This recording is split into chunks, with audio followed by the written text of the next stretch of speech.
आज के इस वीडियो में हम लोग पास्ट टेंस के बारे में पढ़ेंगे। पास्ट टेंस का हिंदी रूपांतरण जो है भूतकाल होता है। भूतकाल मतलब जो समय बीत गया उसे भूतकाल कहते हैं। तो पास्ट टेंस के जो है 4 रूप होते हैं। सबसे पहला जो है पास्ट इंडिफिनिट टेंस, उसके बाद पास्ट कंटिन्यूअस टेंस, उसके बाद पास्ट परफेक्ट टेंस और उसके बाद पास्ट परफेक्ट कंटिन्यूअस टेंस। तो past indefinite, past continuous, past perfect continuous. तो आज के इस वीडियो में हम लोग पास्ट इंडिफिनिट टेंस के बारे में जानेंगे। पास्ट इंडिफिनिट टेंस को क्या कहते हैं? तो पास्ट इंडिफिनिट टेंस का जो हिंदी होता है वो होता है भूत अनिश्चित काल। भूत अनिश्चित काल। देखिए नाम से ही पता चल रहा है कि बीता हुआ तो होगा, लेकिन कार्य के होने में जो है अनिश्चितता बनी रहेगी, अर्थात कार्य के होने का समय नहीं दिया रहेगा। तो इसका कुछ पहचान होता है। पहचान हम देख लेते हैं। पहचान क्या होता है? तो पहचान होगा जिन वाक्यों से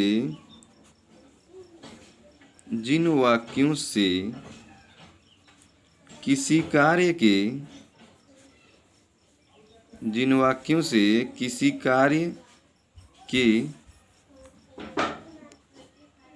बीते समय में होने का बोध होता है उसे पास्ट इंडिफिनिट टेंस कहते हैं। अच्छा, आप ध्यान देंगे, पास्ट इंडिफिनिट टेंस कहते हैं, लेकिन बीते हुए समय में बोध होता है। लेकिन क्या है इसकी पहचान के लिए है कि कार्य के होने का समय नहीं दिया होता है, यानी कार्य के होने का समय नहीं दिया होता है और कार्य कब हुआ है ये पता नहीं चलता है। ठीक है, ये तो इसका पहचान हो गया। इसके पहचान के बारे में और बताते हैं कि वाक्यों के जो वाक्य होते हैं, वाक्यों के क्रियाओं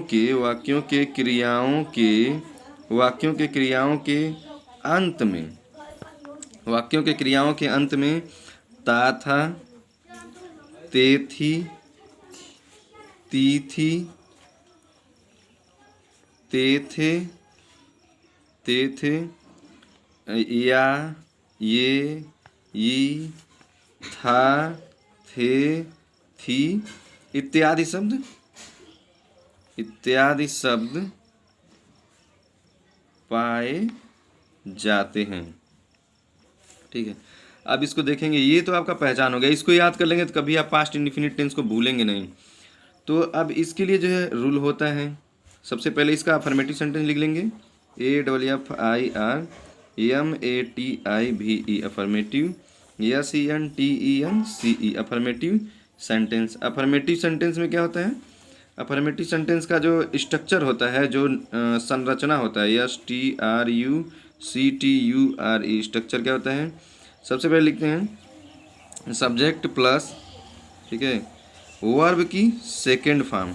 देखिए इसका यही नियम होता है कि यहाँ पे जो है हम इसका सब्जेक्ट तो लिखते हैं लेकिन वर्ब की सेकेंड फॉर्म लिखते हैं और उसके बाद ऑब्जेक्ट लिख के फुल स्टॉप लगा देते हैं। यहाँ ध्यान रखेंगे कि वर्ब में जो पहले हम यस या ईएस कभी जोड़ते थे ना, उसको जोड़ेंगे नहीं, वर्ब की सेकंड फॉर्म लिखते हैं।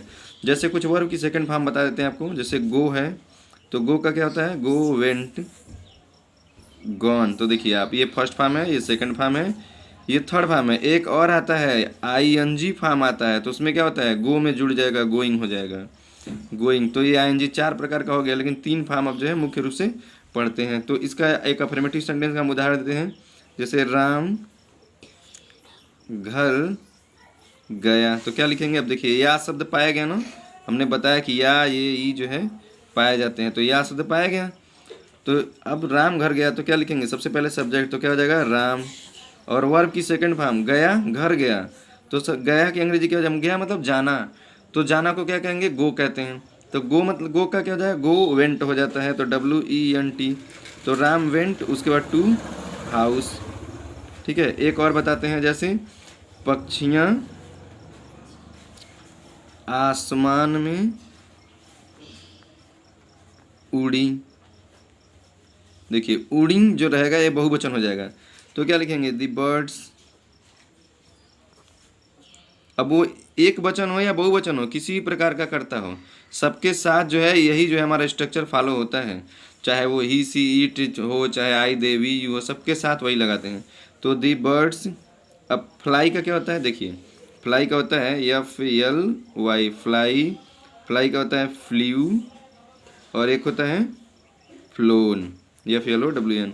तो द बर्ड्स फ्ल्यू हो जाएगा FLEW, the birds flew in the sky, the birds flew in the sky. एक और देख लेते हैं, जैसे उसने खाना खाया, तो क्या लिखेंगे, देखिए या शब्द फिर आ गया, तो ही का उसने हो जाएगा ही। उसके बाद ईट का होता है EAT ईट, एट, और होता है ईटेन, ठीक है। तो यहाँ पे एट हो जाएगा, तो ही एट द फूड। अच्छा एक और बताते हैं कि राम घर जाता था, देखिए ता था ते थी भी पाए जाते हैं ना, तो राम घर जाता था, तो क्या लिखेंगे, सबसे पहले सब्जेक्ट लिखेंगे तो राम, उसके बाद वेंट लिख देंगे WENT, Ram went to house, HOUSE, Ram went. Negative sentence, negative sentence में क्या है, निगेटिव सेंटेंस नकारात्मक वाक्य। तो अब इसमें ध्यान देंगे, इसके लिए भी रूल होता है। तो इसके लिए रूल क्या होता है, आपको सिंपल बता देते हैं कि सभी प्रकार जो सभी के कोई भी कर्ता होगा, ठीक है, सभी कर्ता कर्ता के साथ जो है हम डिड नॉट का प्रयोग करते हैं, डिड नॉट का प्रयोग करते हैं, सही प्रकार के कर्ता के साथ डिड नॉट का प्रयोग करते हैं। तो इसका स्ट्रक्चर क्या हो जाएगा, subject plus did not plus verb की फर्स्ट फॉर्म का प्रयोग करते हैं। तो subject plus did not plus verb की first form plus subject plus ETC full stop, क्योंकि ये निगेटिव सेंटेंस है। तो इसमें मान लीजिए जैसे राम घर नहीं जाता था, तो क्या हो जाएगा, Ram did not go to house. अब यहाँ ध्यान देंगे कि सबसे पहले जो है हमने क्या लिखा, सब्जेक्ट लिख दिया राम को, फिर डिड नॉट का प्रयोग कर दिया, फिर वर्ब की फर्स्ट फॉर्म लिख दिया, फिर जो है ऑब्जेक्ट और ETC फुल स्टॉप लगा दिया। कुछ और एग्जांपल देख लेते हैं, जैसे इसमें हमारा हो जाएगा कि सीता घर नहीं गई, तो क्या हो जाएगा, सीता, ठीक है। सबसे पहले सब्जेक्ट तो सीता हो गया, उसके बाद डिड नॉट, तो डिड नॉट, और घर गई तो गो टू हाउस। ऐसे जो भी आएगा हम इसको ठीक कर लेंगे। अब देखिए हमारा वाक्यों के अंत में जो है ता था ते थी ते थे ये सब आएगा, तभी हमारा पास्ट इंडिफिनिट का जो है ये affirmative negative interrogative interrogative negative sentence होगा। तो इसमें सीता घर नहीं गई, और उसमें ता था ते थी था, या ये भी बताए थे आपको, प्रारंभ में बताए हैं, तो इस पर भी ध्यान देंगे। तो इसमें जो है सब्जेक्ट हो गया, उसके बाद डिड नॉट हो गया, उसके बाद वर्ब की फर्स्ट फॉर्म, उसके बाद हमारा ऑब्जेक्ट हो गया, और कुछ है नहीं तो एक्सेट्रा ले आएंगे नहीं, फुल स्टॉप लगा करके जो है इसको बंद कर देंगे। इसके बाद हमारा आएगा इंट्रोगेटिव सेंटेंस, पढ़ते हैं SENTENCE। इंट्रोगेटिव सेंटेंस मतलब यही प्रश्न सूचक वाक्य या प्रश्नवाचक वाक्य। आप इस पर ध्यान देंगे। तो इसके लिए जो है पहचान तो आप लोगों को मालूम ही है, सिर्फ रूल बताते हैं। रूल में क्या है, यदि वाक्य क्या शब्द से प्रारंभ हो, तो यदि वाक्य क्या शब्द से प्रारंभ हो तो क्या करेंगे, तो सबसे पहले डिड नॉट का प्रयोग करते हैं, सॉरी डिड नॉट नहीं, डिड का प्रयोग करते हैं, ये मिस्टेक हो गया, इसको छोड़ दिए। सबसे पहले डिड का प्रयोग करते हैं, फिर उसके बाद जो है सब्जेक्ट लगा देंगे, उसके बाद वर्ब की फर्स्ट फॉर्म, उसके बाद ऑब्जेक्ट। आप ध्यान देंगे कि प्रेजेंट जब वो अफर्मेटिव सेंटेंस हमारा था तो उसमें वर्ब की सेकंड फॉर्म यूज़ कर रहे थे, लेकिन जब हमारा नेगेटिव सेंटेंस आएगा या इंटरोगेटिव सेंटेंस आएगा तो उसमें जो क्या करेंगे, वर्ब की फर्स्ट फॉर्म लगाएंगे। तो did plus subject plus verb की first form plus subject plus ETC plus question mark, ETC लिखें या ना लिखें वो तो उसी में आ जाएगा।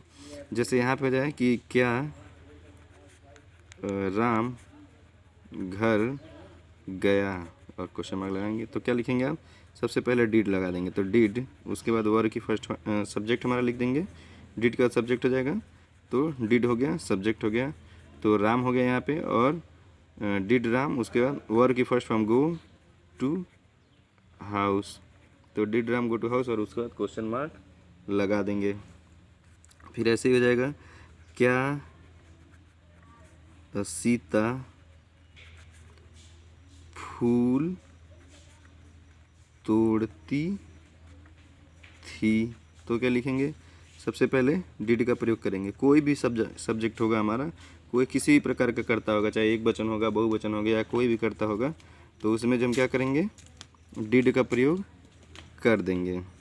तो डिड, उसके बाद subject Sita, did Sita pluck PLUCK, did Sita pluck flower, या FLOWER, और क्वेश्चन मार्क लगा देंगे। तो इस प्रकार से ये हमारा इंट्रोगेटिव सेंटेंस। इसके बाद इसका दूसरा नियम आता है। ये वाला नियम तो हमने पहला नियम देखा, अब इसके बाद ये वाला पहला नियम था, इसके बाद दूसरा नियम देखेंगे। दूसरा नियम होता है, यदि प्रश्नसूचक शब्द वाक्य के बीच में पाया जाए तो क्या करेंगे। जैसे मान लीजिए एक हमारे पास, तो पहले बता देते हैं उसका स्ट्रक्चर क्या होता है। सबसे पहले हम क्वेश्चन वर्ड लिखते हैं, फिर उसके बाद जो है डिड लिख देते हैं, उसके बाद सब्जेक्ट, उसके बाद वर्ब की फर्स्ट फॉर्म, उसके बाद ऑब्जेक्ट, उसके बाद क्वेश्चन मार्क लगा देते हैं। जैसे हो जाए कि राम या सीता बाजार क्यों जाती है।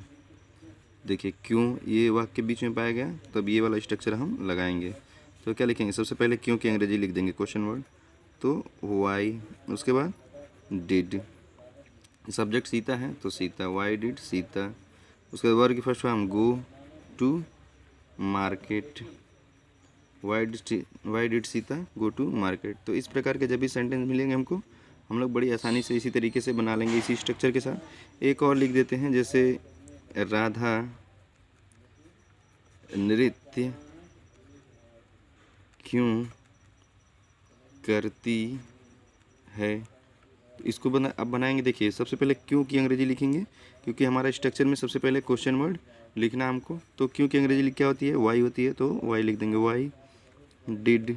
उसके बाद सब्जेक्ट लिख देंगे, सब्जेक्ट क्या है, राधा, तो वाई डिड राधा। उसके बाद क्या है, वर्ब की फर्स्ट फॉर्म, तो DANCE, तो वाई डिड राधा डांस। उसके बाद क्वेश्चन मार्क लगा देंगे, डांस में से नृत्य करना होता है। आप देखेंगे इंट्रोगेटिव सेंटेंस में बहुत ज़्यादा इंपॉर्टेंट होता है क्वेश्चन मार्क। यदि आप क्वेश्चन मार्क छोड़ देते हैं तो ये मान चलिए कि आपका सेंटेंस जो है गलत माना जाएगा। तो इसके लिए आप हमेशा क्वेश्चन मार्क लगाते रहेंगे जब भी इंट्रोगेटिव सेंटेंस आएगा। और ये वीडियो कैसा लगा हमें ज़रूर बताएं। Thank you very much.